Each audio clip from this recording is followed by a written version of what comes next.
place, a hilltop in New Jersey. The setting, giant antennas like monstrous eyes and ears, straining, watching, waiting.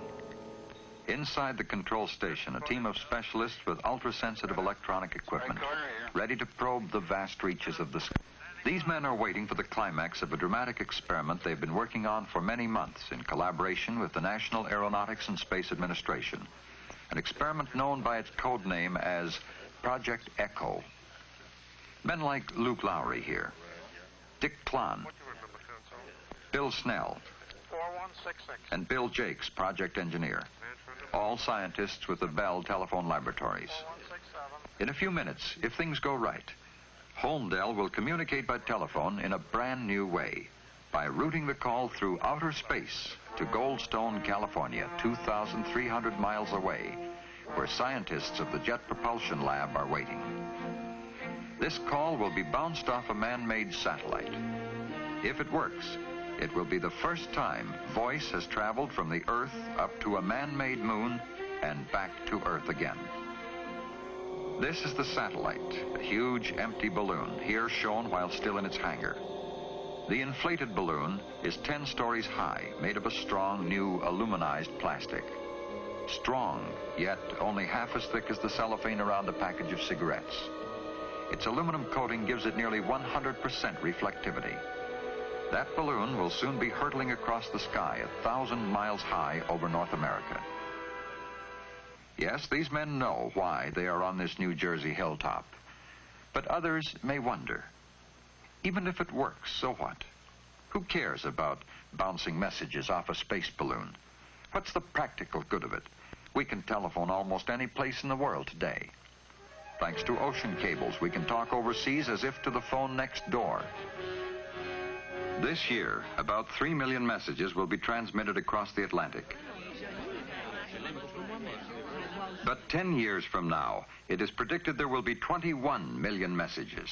More facilities will be needed. And there are the polar regions where severe atmospheric conditions make radio reception difficult.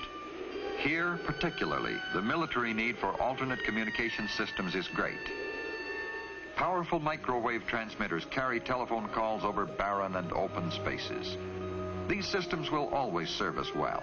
But today, as scientists look ahead, they foresee great gaps in our worldwide communications unless more and different systems can be devised. For instance, we would like to see live television programs, history in the making from all over the world. But TV broadcasting presents a special problem. One TV channel requires the space of almost 1,000 telephone circuits. This requirement is simply too expensive for present systems. And even if this problem could be licked today, what about tomorrow?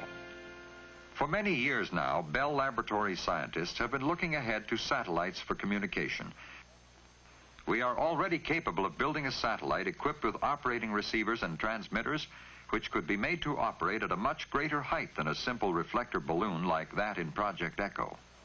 The higher you go, the greater the portion of Earth in range of the satellite, and the fewer you need to circle the globe. A worldwide communication system of satellites like this has already been outlined by the Bell system. The plan envisions several strings of equipped satellites, altogether about 50 of them, orbiting at a height of about 3,000 miles. As the one you were using moves out of range, you would switch to the next one coming along, and so on. And if you wanted to send, say, a telephone message or a television program to some area not covered by any single satellite, the signals might be bounced from transmitter to satellite, back to Earth, up to a second satellite, and down to the destination. That way, you could maintain continuous transmission of telephone calls and television programs to various parts of the Earth. But scientists have conjectured even far beyond this. Perhaps someday it will be possible and worthwhile to put up a precisely positioned satellite 22,300 miles out, which at that distance would revolve in step with the Earth and would seem always to hang in the same place in the sky. If it became possible to put 3 such satellites in orbit, together they could cover the Earth. But this high-orbit, 22,000-mile system is at best far in the future. As scientists wait in New Jersey and California, today's experimental balloon satellite, the pioneer of worldwide space communications, is already up in the sky, 1,000 miles high, on its first 2-hour orbit around the Earth, hurtling through the vacuum of outer space, ready to relay telephone signals between powerful transmitters and receivers as far apart as New Jersey and California. The men in both locations know that when and if it does arrive, they will have approximately 15 minutes to bounce their messages from coast to coast off its surface. For in 15 minutes, it will have swept across the United States and be out of range. These men well know the complicated chain of events that is a natural part of missiles and space operations. Earlier in the day, the first big question was, would the missile system work? Hours before, down at Cape Canaveral, the Delta missile that would put the Echo balloon into orbit was on its launching pad. Ready to be guided through space by the command guidance system, located in the Bell Laboratories control station at the Cape. Mode control switches. Less than a minute remains in the countdown. 13, 12, 11, 10, 9, 8, 7, 6, 5, 4, 3, 2, 1, 0.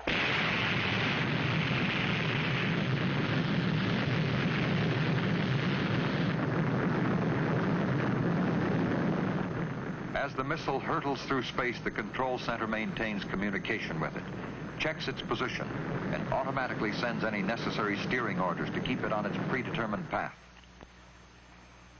This guidance system was designed by Bell scientists, the same system that meets the precise target demands of the Titan intercontinental ballistic missile. Its job here is to put the Echo satellite in orbit with pinpoint accuracy. Will it? That is the question these men ask themselves as they finish monitoring the guided portion of the missile's flight. And will the balloon, squeezed into a 26-inch sphere, release okay? Will it inflate properly or burst into fragments? They still have to wait. High in the sky, the third stage burns out. The payload section separates from the engine. The protective shell springs apart, releasing the balloon. Floating clear, the balloon is inflated by a chemical powder which instantly vaporizes in the vacuum of outer space. The men won't know it for some time yet, but balloon inflated and in orbit. As the minutes pass, scattered tracking stations take up the difficult job of finding the balloon and tracking it. Now it's up to Bill Jakes and these other communications men in New Jersey and California to find it. When they do, in addition to transmitting tape-recorded messages, they will talk together on the telephone. But until then, they still have their worries. This new, unique horn-type antenna, so painstakingly developed here in Holmdel, will it really eliminate static?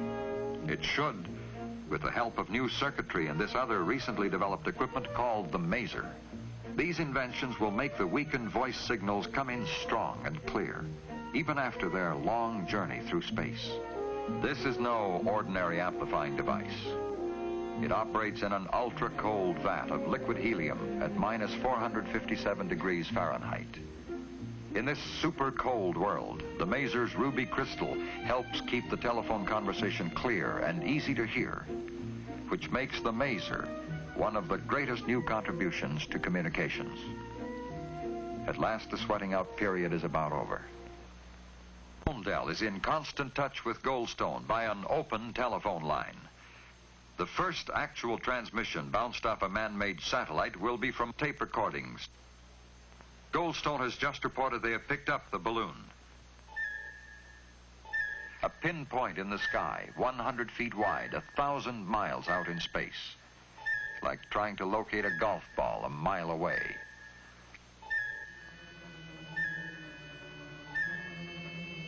We have it now, Bill. Good. Let's hope we can keep it. The signal looks good, Luke.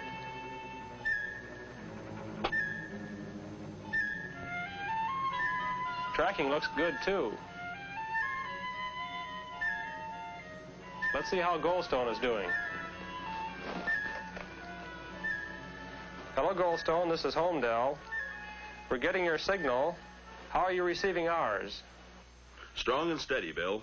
Fine, fine. Okay, here we go. We're going to start our tape now, and you start yours. This is President Eisenhower speaking. It is a great personal satisfaction to participate in this first experiment in communications involving the use of the satellite balloon known as Echo. This is one more significant step in the United States program of space research and exploration. The program is being carried forward vigorously by the United States for peaceful purposes for the benefit of all mankind. The satellite balloon, which has reflected these words, may be used freely by any nation for similar experiments in its own interest. Information necessary to prepare for such participation was widely distributed some weeks ago. The United States will continue to make freely available to the world the scientific information acquired from this and other experiments in its program of space exploration. It really sounds good here, Walt. Fine, Bill. And so the first spoken word from man through space to his own satellite and back to man again is the voice of the President of the United States. And as the satellite sweeps swiftly out of range, further transmission must wait for another passage. Now, sometime later, as the balloon again passes over America, the same scientists try the first telephone conversation ever bounced from a man-made satellite. You can fire up the transmitter. Right.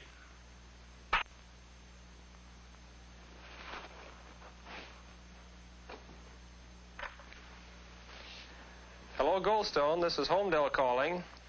Calling Goldstone. How do you read me? Holmdel, this is Goldstone. You're loud and clear, Bill. Oh, wonderful. Well, it looks like all the hard work was really worth it.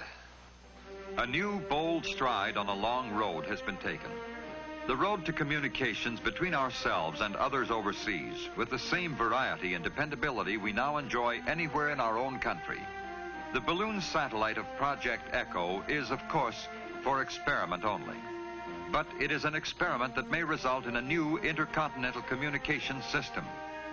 As these men of Bell Laboratories and Western Electric continue their round-the-clock program of research and development, they are determined to keep America well ahead in the field of communications.